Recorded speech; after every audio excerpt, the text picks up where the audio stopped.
मुंडन संस्कार के बाद 29 को सुबह प्रातः 9 साढ़े 9 बजे तक मुड़िया शोभा यात्रा निकालने का प्रयास रहेगा। अब ठाकुर जी का इच्छा है 2-5 मिनट आगे पीछे हो सकता है। तो इसी श्रृंखला में ये जो राधा श्याम सुंदर मंदिर आप देख रहे हैं, ये 500 साल पुरानी मंदिर है। जब और नित्य गिरिराज परिक्रमा लगाते, ऐसे लगाते लगाते फिर जब और भी वृद्धावस्था हो गया, चला नहीं जाता है, फिर भी उन्होंने परिक्रमा बंद नहीं किए। कई बार मूर्छा जाते, ठाकुर जी जाके उनको उठाते, सचेत करते, और ठाकुर जी बार बार यही कहते, बाबा आप परिक्रमा बंद कर दो, हम मुझसे देखा नहीं जाता है। बाबा ने बोलते थे, नहीं, जब तक मेरे शरीर में प्राण रहेगा मैं ये परिक्रमा बंद नहीं कर सकता। तो ठाकुर जी भक्त वत्सल है। सभी भक्तों को राधे राधे। मैं कृष्ण गोपाल शर्मा एक बार पुनः आपका स्वागत करता हूं आपके अपने चैनल ब्रज माधुरी में। भक्तों, हम आपको बता दें, विश्व प्रसिद्ध मुड़िया पूनम मेला गोवर्धन में लगने वाला है, उसकी तैयारियां शुरू हो चुकी हैं। और हम आपको बता दें, इस बार ये जो मेला है वो 23 तारीख से शुरू होगा और 30 तारीख तक चलेगा। मुड़िया पूनम मेला क्यों मनाया जाता है, इसके पीछे क्या महत्व है और ये कब से मनाया जाता है, उस सब की जानकारी आज के हम इस वीडियो में देंगे। तो हम श्रीधाम गोवर्धन पहुंच चुके हैं और आपको बताते हैं इस मेले से जुड़ी पूरी जानकारी। तो आइए चलते हैं।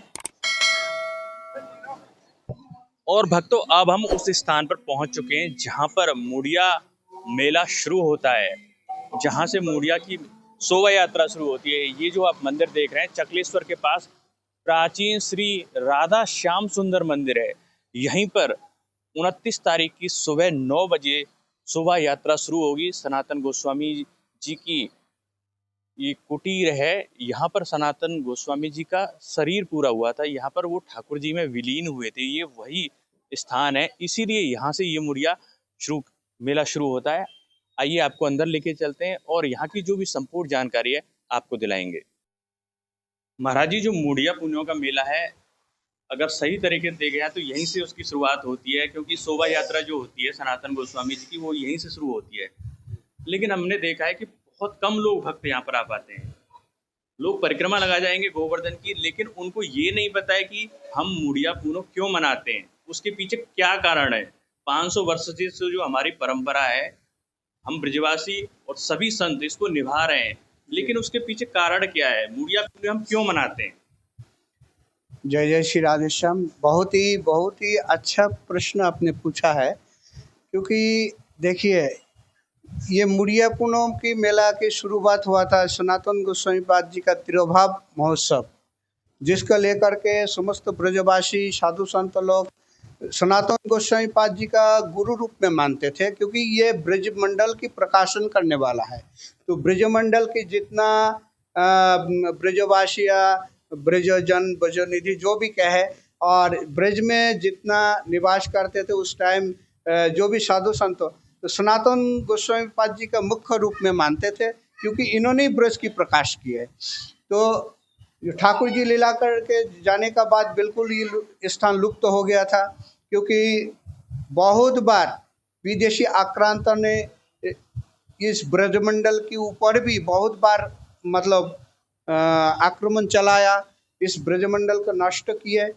तो ऐसे करते करते करते करते बिल्कुल ब्रजमंडल बिल्कुल लुप्त हो गया था। यहाँ घनघर जंगल था, कोई यहाँ पर रहते नहीं थे। जबकि शास्त्र में बताते हैं मथुरा में कुछ ब्राह्मण लोग थे, लेकिन वो भी नहीं जानते थे ये वृंदावन है और इसका क्या महिमा है, वो भी भूल चुके थे। चैतन्य महाप्रभु ने आकर के इस वृंदावन को पुनरुद्धार किए, और रूप सनातन गोस्वामी 2 भाई है, तो इनके माध्यम से ब्रजमंडल को पुनर्स्थापन किए हैं। तो इसीलिए ब्रजवासी साधु संत लोग सनातन गोस्वामी पाद जी का गुरु रूप में मानते थे। जब उनका शरीर पूरा हुआ तो समस्त ब्रजवासी साधु संत लोग सिर मुड़ा करके, जैसे अपने घर में कोई पधार जाए या गुरुजन पधार जाए, तो हम लोग उनका श्रद्धा में उनका नमन करने के लिए हम लोग क्या करते हैं, सनातन परंपरा में सिर मुड़ाते हैं। तो सिर मुड़ा करके समस्त साधु संत ब्रजवासी लोग उनको पूजा अर्चन करते हुए डोली में सजा करके परिक्रमा लगाए थे। तो ये वो स्थान है जहाँ सनातन गोस्वामी का अपरकट हुआ था और यहाँ इस मेला की शुरुआत हुआ था। तो समझ तो उस टाइम यही एक स्थान मुख्य स्थान था, क्योंकि उस टाइम कोई और स्थान नहीं थे। यही स्थान था जहाँ लोग आके ठहरते थे, यहाँ आके रुकने का व्यवस्था था और परिक्रमा लगा के यहाँ विश्राम करने के व्यवस्था थे। तो उस टाइम लोग तो आते थे, लेकिन काल की धीरे धीरे काल की गति में ये स्थान लुप्त होते गए और धीरे धीरे लोग भी भूलते गए। लेकिन इस मुड़िया मेला की जो पावन उत्सव है, आज भी उस परंपरा को हम निभाते हैं। लाखों लोग नहीं, करोड़ों लोग इस मेला में आते हैं और सब परिक्रमा लगाते हैं। लेकिन जो परिक्रमा की मेन केंद्र है, मुख्य स्थल है राधा श्याम सुंदर मंदिर, यहाँ से जो मुड़िया मेला की शुरुआत हुआ वही स्थान छोड़ के चले जाते हैं। तो ये बहुत ही दुखद विषय है। तो आपकी सोशल मीडिया के माध्यम से और भी जो सोशल मीडिया इनके माध्यम से अगर ये चीज़ प्रकाशित हो जाए, जो ये स्थान है और यहाँ से ही इनका शुरुआत हुआ है और इनका क्या महत्व है लोगों की जानकारी में आ जाए, तो ऐसे ही ये स्थान ठाकुर जी की कृपा से दोबारा पुनरुद्धार हो सके। तो मैं आपके चैनल के माध्यम से समस्त देशवासी विश्ववासी को ये आह्वान करूँगा, जब भी आप गिरिराज परिक्रमा लगाने आए तो इस स्थान को जरूर दर्शन करें। ये चकलेश्वर महादेव की समीप में है राधा श्याम सुंदर मंदिर, जो मंदिर अपना भी एक ऐतिहासिक मंदिर है, जहाँ पर बहुत साधु संत भजन करे और यहाँ पर ठाकुर जी का दर्शन किए। और एक तरह से कहते हैं, क्या कहा जा सकता है, ये एक सिद्ध पीठ है, क्योंकि जहाँ पर साधु संत भजन करके सिद्धि लाभ करे, ठाकुर जी का दर्शन प्राप्ति करे, वो स्थान साधारण नहीं हो सकता है। और जहाँ तक कि सनातन गोस्वामी जो ठाकुर जी का नित्य पार्षद है, वहाँ पे उनकी जो तस्वीर हाँ, लगी है सनातन गोस्वामी, हाँ वही है सनातन गोस्वामी पाद, जिनके माध्यम से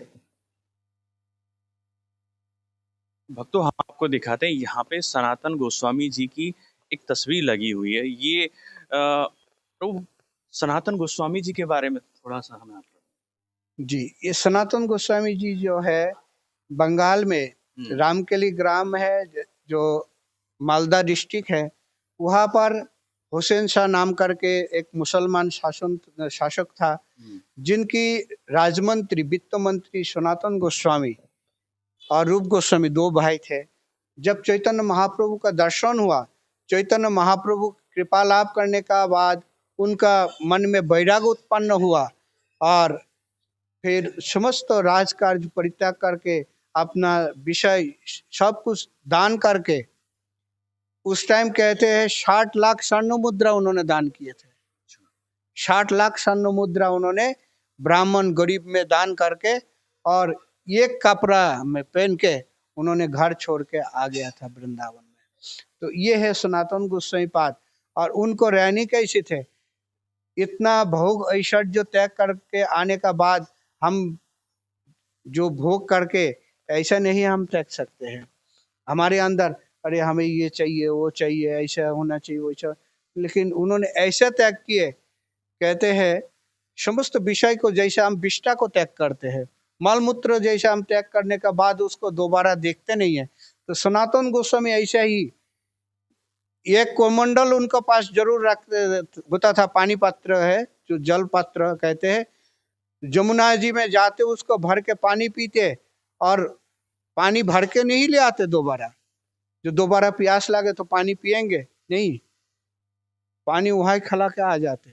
मतलब अपना संग्रह नहीं करते कभी जीवन में, उन्होंने कोई चीज की कोई वस्तु की पानी तक भी संग्रह नहीं किए, ऐसा उनका वैराग्य था। तो उन्होंने अपना आजीवन भजन किए और वृंदावन को पुनरुद्धार किए, इसलिए उनका विशेष महिमा है, जो गौड़ीय संप्रदाय की एक महत्वपूर्ण भूमिका। आज वृंदावन धाम जो है हम बिल्कुल ही भूल चुके हैं। गौड़ीय संप्रदाय के कहने से लोग सोचते अरे ये कौन है क्या है, क्योंकि गौड़ीय संप्रदाय ये एक भजनानंदी परंपरा है। इन लोगों की भजन से मतलब होता था, ना दुनियादारी, ना ज्यादा भक्त संग्रह, ना अर्थ संग्रह में इनका कोई मन शुरू से ही नहीं होता था। ये लोग अपना भजन में जीवन निर्वाह किए। जहाँ तक कि हमारा दादा गुरु काशी विश्वविद्यालय से 9 गोल्ड मेडलिस्ट है, नवरत्न प्राप्ति करते हुए भी उन्होंने कभी कहीं जाके प्रवचन पाठ नहीं किए। अपना नित्य ठाकुर जी का अष्टजाम लीला स्मरण करना और ठाकुर जी का भजन करना, यही उनका काम था। आजीवन उन्होंने ऐसे व्रत लेकर के उन्होंने गए। तो ऐसे भजन निष्ठा स्थली है ये, और गौड़ीय संप्रदाय की ही ये ब्रजमंडल जो आज बसा हुआ। लेकिन लोग, बहुत से लोग ऐसे भूल गया, लेकिन हमें नहीं भूलना चाहिए, क्योंकि चैतन्य महाप्रभु का ही कृपा आशीर्वाद है जो आज हम वृंदावन को दर्शन कर पा रहे। तो इसीलिए ये मुख्य तिथि है सनातन गोस्वामी पाद जी का। गुरु पूर्णिमा है, गुरु जी का हम पूजा करते, ये वैश पूर्णिमा भी कहते हैं। विश्व प्रसिद्ध ये वैश पूर्णिमा है। सनातन परंपरा में जो भी अनुयायी लोग हैं अपने अपने गुरु जी का पूजा इस दिन करते हैं। सारा विश्व में गुरु पूर्णिमा मनाई जाता है, लेकिन गोवर्धन धाम में केवल सनातन गोस्वामी पाद जी का कारण इस गोवर्धन धाम में मुड़िया मेला लगता है। तो विश्व प्रसिद्ध मुड़िया मेला ये इन्हीं के कारण है। तो और इन्हीं के ये स्थान है जो कि राधा श्याम सुंदर मंदिर।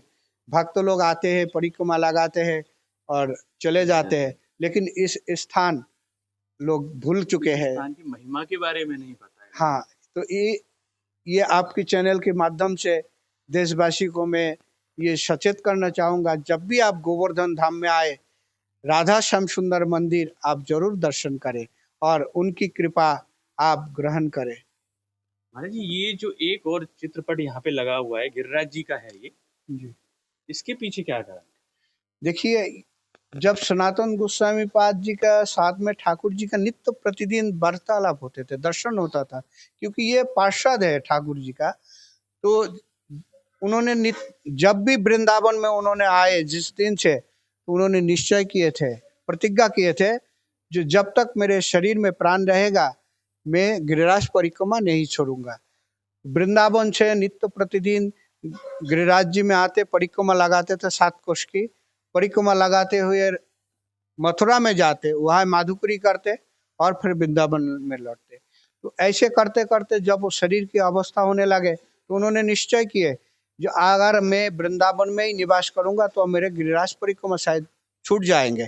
तो उसी लिए उन्होंने गोवर्धन धाम में आ गया और मानसी गंगा की सन्निकट जो चकलेश्वर महादेव जी है, वहाँ पर बैठकर भजन करते और नित्य गिरिराज परिक्रमा लगाते। ऐसे लगाते लगाते फिर जब और भी वृद्धावस्था हो गया, चला नहीं जाता है, फिर भी उन्होंने परिक्रमा बंद नहीं किए। कई बार मूर्छा जाते, ठाकुर जी जाके उनको उठाते, सचेत करते, और ठाकुर जी बार बार यही कहते, बाबा आप परिक्रमा बंद कर दो, हम मुझसे देखा नहीं जाता है। बाबा ने बोलते थे, नहीं, जब तक मेरे शरीर में प्राण रहेगा मैं ये परिक्रमा बंद नहीं कर सकता।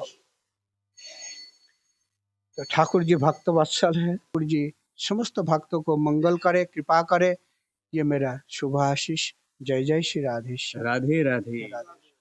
तो कितना विस्तृत जानकारी, आज तक आपने नहीं जाना होगा कि मुड़िया पूर्णिमा मेला हम क्यों मनाते हैं, सनातन गोस्वामी जी कौन थे, गौड़ीय संप्रदाय कहाँ से आया, ये मंदिर कहाँ है। ऐसी पुरानी जानकारी है, प्राचीन मंदिर हैं, स्थल हैं जिनके बारे में लोगों को पता ही नहीं है। हम आपको ऐसे ही दर्शन निरंतर कराते रहेंगे और मुड़िया पूर्णिमा की पूरी जानकारी के साथ साथ जो मुड़िया पूर्णिमा शोभा यात्रा यहाँ से निकाली जाएगी उसके भी दर्शन हम आपको कराएंगे। तो आप ज़्यादा से ज़्यादा वीडियो को शेयर करें ताकि और भी भक्तों को ये दर्शन हो सके। गोवर्धन से आप सभी को राधे राधे, जय श्री कृष्ण।